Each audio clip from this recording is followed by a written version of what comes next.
Good day, beautiful people. It is Passover 2025, and hello, shalom to those observing in this season. It is also the new year, the spring. So I just wanted to do a quick refresher because personally I needed a refresher. So it came upon me to read the Passover story so that people can have a better understanding of it and know where it came from, and to catch some of the points and highlights in the Passover story. I know that a lot of people celebrate Easter. However, Passover has a very deep and spiritual meaning if you are a believer or if you are a Christian or follow anything that is a derivative of the Christian faith or Judaism or Israelite faith or anything like that. So, the Passover story is in the book of Exodus, and more precisely, it starts at chapter 12. So, Exodus 12. So, all before this in the book of Exodus, it is talking about the children of Israel gearing up to leave Egypt. So you have all of the plagues happening. And so at the end, you have a major plague, which is the dying off of the firstborn. So to ward off the dying off of the firstborn in the Israelite tribes, there was the Passover that was put into place. Exodus 12. And the Lord spake unto Moses and Aaron in the land of Egypt, saying, This month shall be unto you the beginning of months. It shall be the first month of the year to you. Speak ye unto all of the congregation of Israel, saying, In the 10th day of this month they shall take to them every man a lamb according to the house of their fathers, a lamb for an house. And if the household be too little for the lamb, let him and his neighbor next to his house take it accordingly to the number of the souls. Every man according to his eating shall make your count for the lamb. Your lamb shall be without blemish, a male of the first year. Ye shall take it out of the sheep or from the goats, and ye shall keep it until the 14th day of the same month. And the whole assembly of the congregation of Israel shall kill it in the evening. And they shall take of the blood and strike it on the two side posts and on the upper doorpost of the houses wherein they shall eat it. And they shall eat the flesh in that night, roast with fire and unleavened bread, and with bitter herbs they shall eat it. Eat not of it raw, nor sodden at all with water, but roast with fire his head with his legs and with the purtenance thereof. And ye shall let nothing of it remain until the morning, and that which remaineth it shall go and burn into the fire. And thus shall ye eat with your loins girded, your shoes on your feet, and your staff in your hand, and ye shall eat it in haste. It is the Lord's Passover. For I will pass through the land of Egypt this night, and will smite all the firstborn in the land of Egypt, both man and beast, and against all the gods of Egypt I will execute judgment. I am the Lord. And the blood shall be to you for a token upon the houses where ye are. And when I see the blood, I will pass over you, and the plague shall not be upon you to destroy you when I smite the land of Egypt. And this day shall be unto you for a memorial, and ye shall keep a feast to the Lord throughout your generations.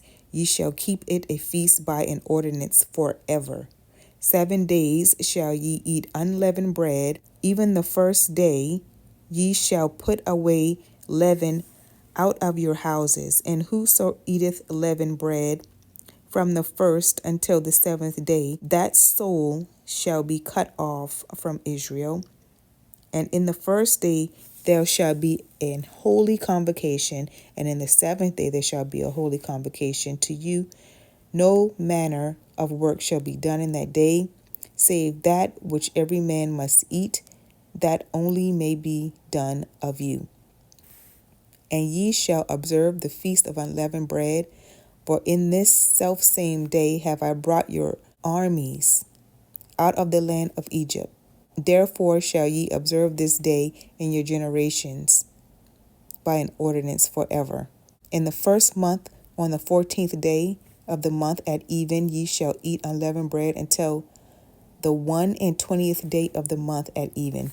7 days shall there be no leaven found in your house, not whosoever eateth leaven, even that soul shall be cut off from the congregation of Israel. Whether ye be a stranger or born in the land, ye shall eat nothing leavened. In all your habitations shall ye eat unleavened bread. Then Moses called for the elders of Israel and said unto them, Draw out and take you a lamb according to your families, and kill the Passover. And ye shall take a bunch of hyssop and dip it in the blood that is in the basin, and strike the lintel and the 2 side posts with the blood that is in the basin. And none of you shall go out at the door of his house until the morning, for the Lord will pass through to smite the Egyptians. And when he seeth the blood upon the lintel and on the 2 side posts, the Lord will pass over the door, and will not suffer the destroyer to come in unto your houses to smite you. And ye shall observe this thing for an ordinance to thee and to thy sons forever. It shall come to pass when ye be come to the land which the Lord will give you according as he hath promised, that ye shall keep this service. And it shall come to pass when your children shall say unto you, What mean ye by this service? That ye shall say, It is the sacrifice of the Lord's Passover, who passed over the houses of the children of Israel in Egypt, when he smote the Egyptians and delivered our houses. And the people bowed the head and worshiped. And the children of Israel went away and did as the Lord had commanded Moses and Aaron. So they did. And it came to pass that at midnight the Lord smote all of the firstborn in the land of Egypt, from the firstborn of Pharaoh that sat on his throne, and to the firstborn of the captive that was in the dungeon, and all the firstborn of cattle. And Pharaoh rose up in the night, he and all his servants and all the Egyptians, and there was a great cry in Egypt, for there was not a house where there was not one dead. And he called for Moses and Aaron by night and said, Rise up and get you forth from among my people, both ye and the children of Israel, and go, serve the Lord as ye have said. Also take your flocks and your herds, and ye have said, and be gone, and bless me also. And the Egyptians were urgent upon the people, that they might send them out of the land in haste, for they said, We will be dead men. And the people took their dough before it was leavened, their kneading troughs being bound up in their clothes upon their shoulders. And the children of Israel did according to the word of Moses, and they borrowed the Egyptians jewels of silver and jewels of gold and raiment. And the Lord gave the people favor in the sight of the Egyptians, so that they lent unto them such things as they required, and they spoiled the Egyptians. And the children of Israel journeyed from Ramesses to Succoth, about 600,000 on foot, that were men beside children. And a mixed multitude went up also with them, and flocks and herds, even very much cattle. And they baked unleavened cakes of the dough which they brought out of Egypt, for it was not leavened, because they were thrust out of Egypt and could not tarry, neither had they prepared for themselves any victual. Now the sojourning of the children of Israel who dwelt in Egypt was 430 years. And it came to pass at the end of the 430 years, even the selfsame day, It came to pass that all the hosts of the Lord went out from the land of Egypt. It is a night to be much observed unto the Lord for bringing them out of the land of Egypt. This is that night, and the Lord to be observed of all the children of Israel in their generations. And the Lord said unto Moses and Aaron, Thus is the ordinance of the Passover. There shall no stranger eat thereof, but every man's servant that is bought for money, when thou hast circumcised him, then shall he eat thereof. A foreigner and an hired servant shall not eat thereof. In one house shall it be eaten. Thou shalt not carry forth aught of the flesh abroad out of the house, neither shall ye break a bone thereof. All the congregation of Israel shall keep it. And when a stranger shall sojourn with thee, and will keep the Passover to the Lord, let all his males be circumcised. And then let him come near and keep it, and he shall be as one that is born in the land. For no uncircumcised person shall eat thereof. One law shall be to him that is homeborn, and unto the stranger that sojourneth among you. Thus did all the children of Israel, as the Lord commanded Moses and Aaron, so did they. And it came to pass the selfsame day that the Lord did bring the children of Israel out of the land of Egypt by their armies. And the Lord spake unto Moses, saying, Sanctify unto me all the firstborn, whatsoever openeth the womb among the children of Israel, both of man and of beasts, it is mine. And Moses said unto the people, Remember on this day, in which ye came out of Egypt, out of the house of bondage, for by strength of the hand of the Lord brought you from this place. There should be no leavened bread to be eaten. This day came ye out in the month of Abib.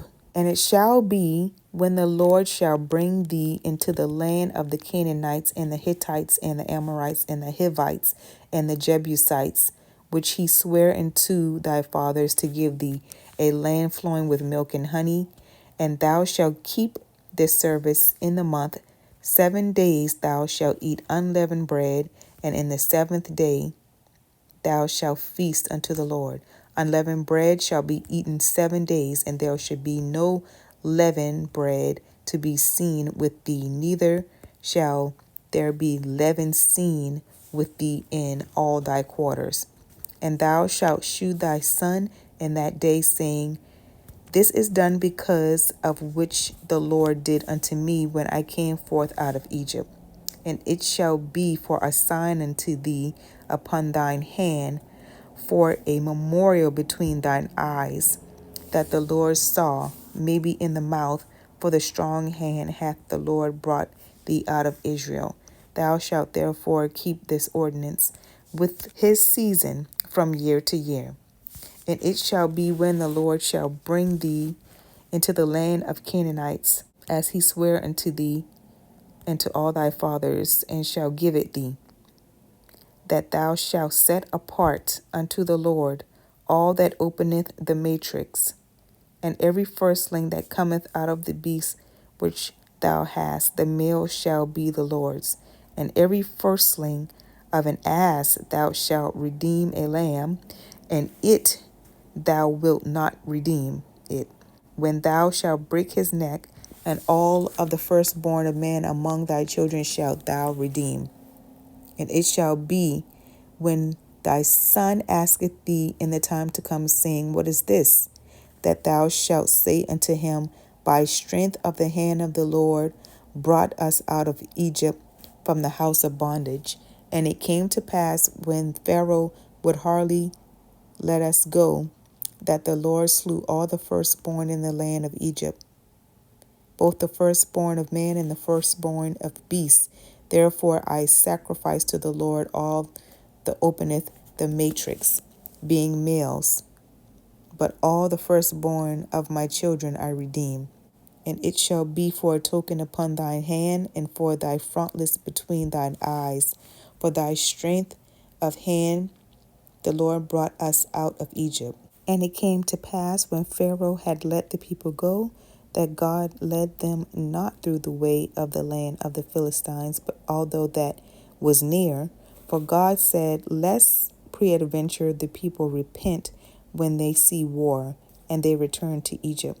But God led the people about through the way of the wilderness of the Red Sea, and the children of Israel went up, hastened out of the land of Egypt.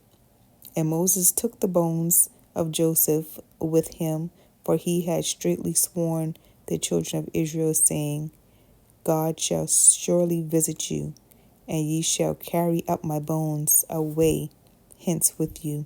And they took their journey from Succoth, and encamped in Etham, in the edge of the wilderness. And the Lord went before them a day by the pillar of a cloud to lead them the way, and by night in a pillar of fire to give them light, to go by day and night.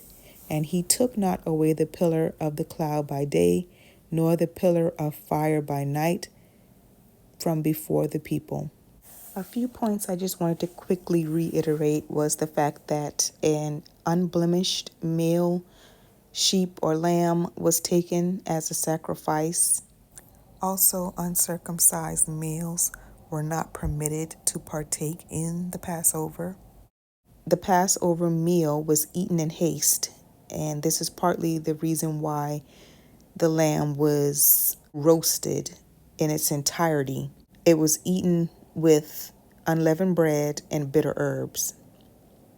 And the reason for the unleavened bread was because the people were eating and leaving the land of Egypt in haste. They did not have time to tarry and to wait for the yeast to rise, hence the unleavened bread.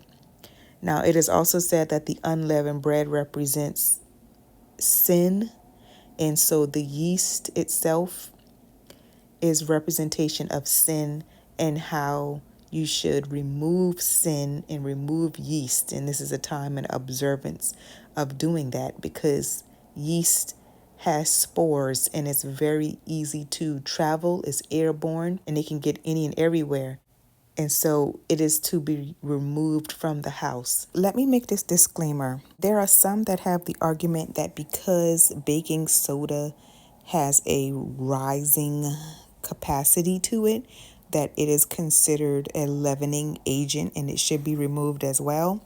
So that is what we have practiced, is removing anything with baking soda as well as yeast, as you can see in some of these products. So this is why these are some of the things that we're removing. Now, when you look at wrap bread or wraps, for example, you wouldn't think that there's yeast or leaven in it or baking soda because it has no rise to it. However, it does contain baking soda. So we just go ahead and remove it just because. But these are practices and things you can go and study on your own just to see which one more aligns with your understanding. Here is just a really quick example of some unleavened bread. It's only 3 ingredients, some all-purpose flour, water, and some salt. Now later on you can add some flavoring, but just to make something quick and in haste, this will do the job. Also, side note, if you are wanting something that is not going to taste like a tire, you probably want to eat this fresh. And if you are celebrating the Feast of Unleavened Bread for the 7 days straight, unless you have some really good preservative measures, it's probably going to be best to make this fresh so that it tastes its best. I'm just going to make this the same consistency as maybe some biscuits. I don't want it too sticky.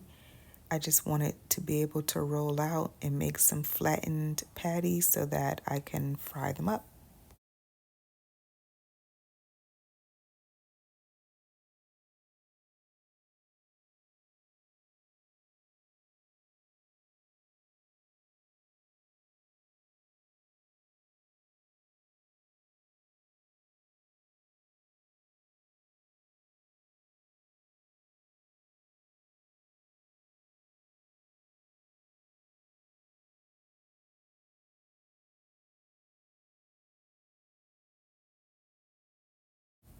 Now I'm just going to take some grapeseed oil and fry these up right quick. They don't take very long at all.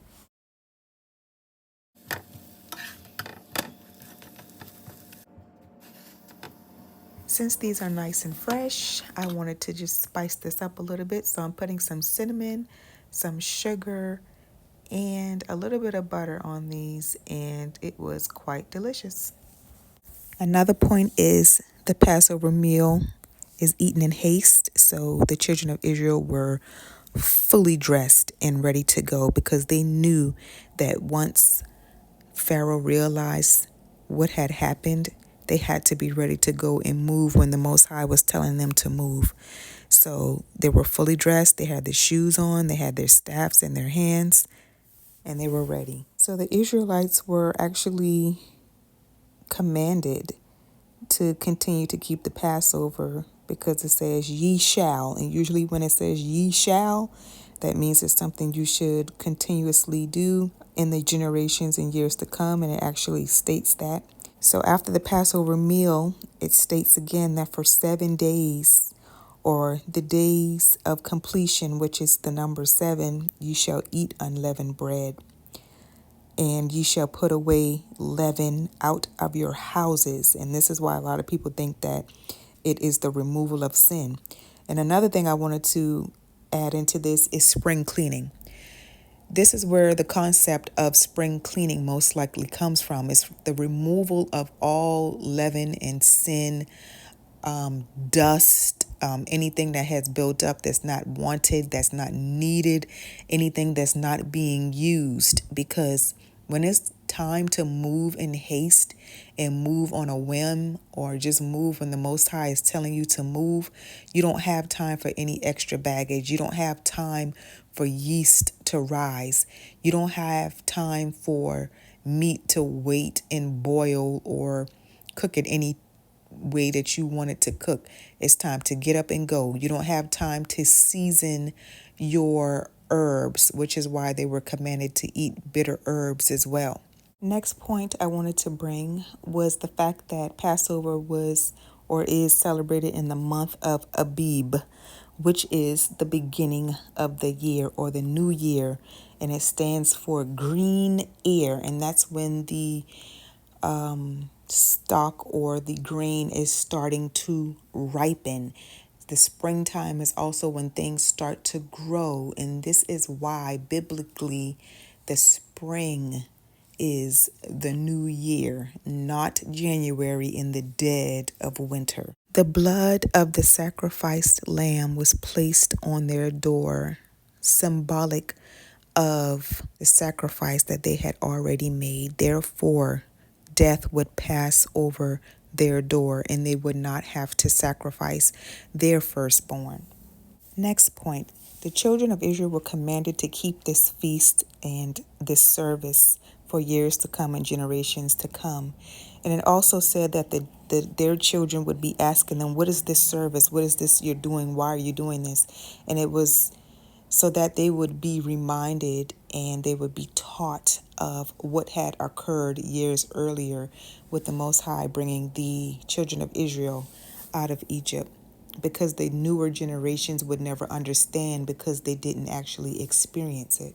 I thought it was funny that that is said in chapter 12 in verse 35 that the children of Israel borrowed of the Egyptians their jewels of silver and jewels of gold. And I highly doubt that they were going to be giving it back to them. So I just thought the word borrowed was really funny. And also the fact that your enemies will definitely be made your footstool. The kings and the people who have constantly used and abused will be your footstool, and they will be the ones who feed you and the ones who clothe you. The Passover story is definitely a reminder of sacrifice, of observance, of commitment, of remembrance, of obedience. In chapter 13, it says that the Passover shall be a sign on your hand and a memorial between your eyes, meaning your mind. It will be on your mind in remembrance of the whole ordeal and experience of leaving out of bondage and leaving Egypt. So it won't be something that is physically seen by others, but is to be a marker between those observing and the Creator. There's a very interesting word in chapter 13 and verse 12, and that word is matrix. It says, that thou shalt set apart unto the Lord all that openeth the matrix. So, opening the matrix sounds like the womb of a mother, of a woman, because it also says, and everything firstling that cometh of a beast which thou hast, the males shall be the Lord's. Another point is the Most High did not take the children of Israel the shortcut. He did not take them the short way around. He took them the long way because he did not want the people to have a desire to turn around and return back to Egypt. So he took them through the wilderness the long way. He also gave them provisions as they were out in the wilderness. And so you can read the rest of the story and see how that turned out. But I just wanted to highlight some points in the Passover story and give a bit of a background and reasoning why and how it is observed. Let me know what you all think. Have you read it? Do you understand it? Do you still keep it? Just want to keep an open mind, no judgment, and just to see what you all think. Thank you all for watching and listening. You be blessed.